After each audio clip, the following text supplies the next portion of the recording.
देखिए, जब कहते हैं ना कि बहुत तेज बाढ़ जा रही होती है, नदी बह रही होती है, तो मुर्दा मछलियाँ, कूड़ा करकट, ये वो जो अगड़म झगड़म जो होता है ना, टूटे हुए पेड़ और पत्तियाँ और मरे हुए जानवर सब उसमें बहते चले जाते हैं। लेकिन जो जिंदा होता है वो उसकी दिशा को काटता है। जो नाम देश के अंदर गिने जाते हैं ये जिंदा लोगों की पहचान है, और मुर्दा लोग केवल रोटी खाते हैं, सो जाते हैं, और फिर वो अपना दिन काट करके बूढ़े होकर के इंतजार करते हैं कि हम कब मरेंगे।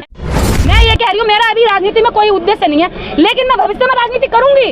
मैं करूंगी क्योंकि मुझे राजनीति जब लगेगी कि समाज के लिए जरूरी है, तो मैं कट्टर, और कट्टरता जो है अम्बेडकरवाद में कट्टरता नहीं है, बुद्धिज्म में कट्टरता नहीं है। इंसान के विचार फ्लेक्सिबल होने चाहिए परिस्थितियों के हिसाब से, क्योंकि आज सर्दी है और आने वाली मई में गर्मी होगी, ये कोट उतार के फेंक देंगे हम। आज रजाई हमें प्यारी है, गर्मी में वो रजाई दुश्मन दिखाई देगी।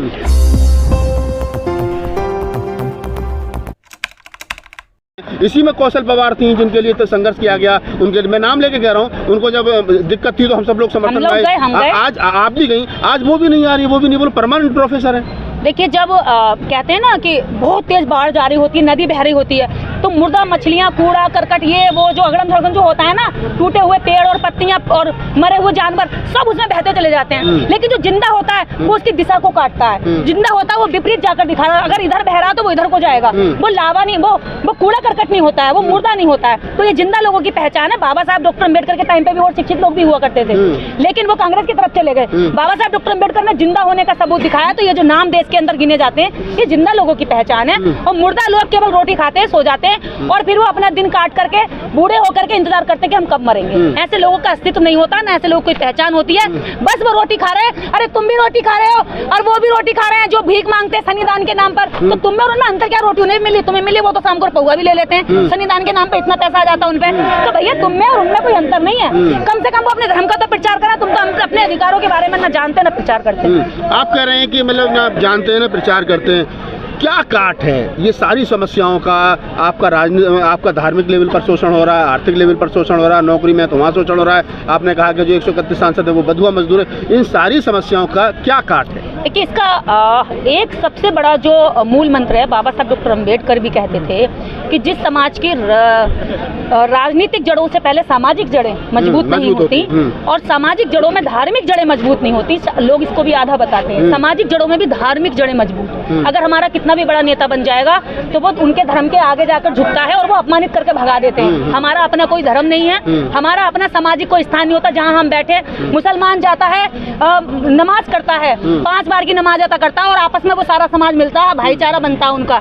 और क्रिश्चियन भी जाता है, और सिख भी गुरुद्वारे में जाता है। लेकिन ये बहुजन समाज कहाँ जाता है ये बताओ? ये तो जाता है नहीं जी, ये तो मंदिरों में जाता है। मंदिर उनके नहीं, लात खा के आता है वहाँ से, वो थप्पड़ मार देते हैं, बाल पकड़ते हैं, इनको भगा देते हैं, और अगर शाम को दारू पीने ये ठेकों पर चला जाता है। तो इसकी एकता कहाँ से बनेगी जब इसमें भाईचारा नहीं है, बैठने के इसके अपने स्थान नहीं है, इसकी हाय हेलो नहीं होती, इसको ये नहीं पता चलता किसी का बेटा कितना बड़ा हो गया, किसी के बच्चे की नौकरी लगी नहीं लगी, और किसी बच्चे के घर में खाने को है नहीं है, किसी बच्चे की फीस की कमजोरी है नहीं है। वो लोग आपस में जुड़े रहते हैं और एक दूसरे की हेल्प करते हैं। 1% जैन जो है पूरी दुनिया में फैला हुआ है और पूरे बाजार पर कब्जा किया हुआ है। यही कारण है कि उसके अपने ठिकाने हैं, वो बैठता है, वो बातें करता है, किसी बच्चे पर कमजोर है उसकी फीस भरते हैं सारे इकट्ठे होकर, किसी की बेटी की शादी करनी है तो उसकी शादी करते हैं। हमारे लोगों में ऐसी कोई भावना नहीं। समस्या का समाधान क्या है? समस्या का समाधान यही है कि देश के अंदर जितने भी लोग जो राजनीति करना चाहते हैं, अगर वास्तव में चाहते हैं कि वो समाज के लिए देश के अंदर अम्बेडकर राइट मूवमेंट की राजनीति करें, तो जितने भी अम्बेडकर राइट विचारधारा के लोग हैं, सारे जो बहुजन लीडर हैं, उन्हें एक मंच पे आना चाहिए, एक मंच पर आना चाहिए, और सरकार बनानी चाहिए। और सरकार तभी बनेगी जब तभी अम्बेडकरवादियों की सरकार बनेगी। और ये बैठ के पैक्ट कर लेना,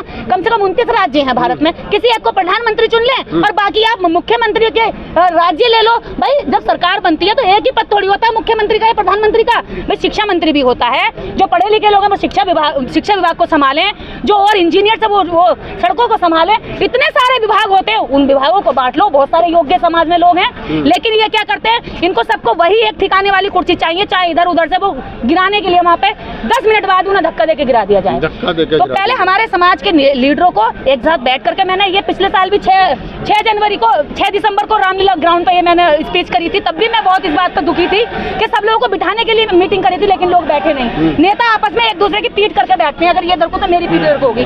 तो पहले हमें ऐसे बैठना चाहिए अपने आपस में नेताओं को। उसके बाद जितने सामाजिक कार्यकर्ता हैं, अगर इनको राजनीति करनी है तो क्लियर करें कि मैं इतने साल बाद राजनीति करूंगा, इतने समय तक मैं सामाजिक काम करूंगा। राजनीति के अंदर छुपाकर सामाजिक काम जो करते हैं, इससे समाज में विश्वास टूटता है। मैं ये कह रही हूँ, मेरा अभी राजनीति में कोई उद्देश्य नहीं है, लेकिन मैं भविष्य में राजनीति करूंगी, मैं करूंगी, क्योंकि मुझे राजनीति जब लगेगी कि समाज के लिए जरूरी है तो मैं कट्टर, और कट्टरता जो है अम्बेडकरवाद में कट्टरता नहीं है, बुद्धिज्म में कट्टरता नहीं है। इंसान के विचार फ्लेक्सिबल होने चाहिए परिस्थितियों के हिसाब से, क्योंकि आज सर्दी है और आने वाली मई में गर्मी होगी, ये कोट उतार के फेंक देंगे हम। आज रजाई हमें प्यारी है, गर्मी में वो रजाई दुश्मन दिखाई देगी। तो विचारों में हमारे समय के हिसाब से परिवर्तन होना चाहिए। बाबा साहब अम्बेडकर के विचारों में था, पहले उन्होंने कहा कि मैं राजनीति में जाना चाहता हूं, लेकिन जब उन्होंने राजनीति भी करके देख ली तो उन्होंने ये देखा कि राजनीति एक माध्यम हो सकता है किसी कुर्सी में बैठने का, लेकिन स्थायी राजनीति के लिए धर्म बहुत जरूरी है। और लास्ट में उन्होंने बुद्ध और धर्म किताब इसीलिए लिखी और उसमें यही बात वो क्या कर गए।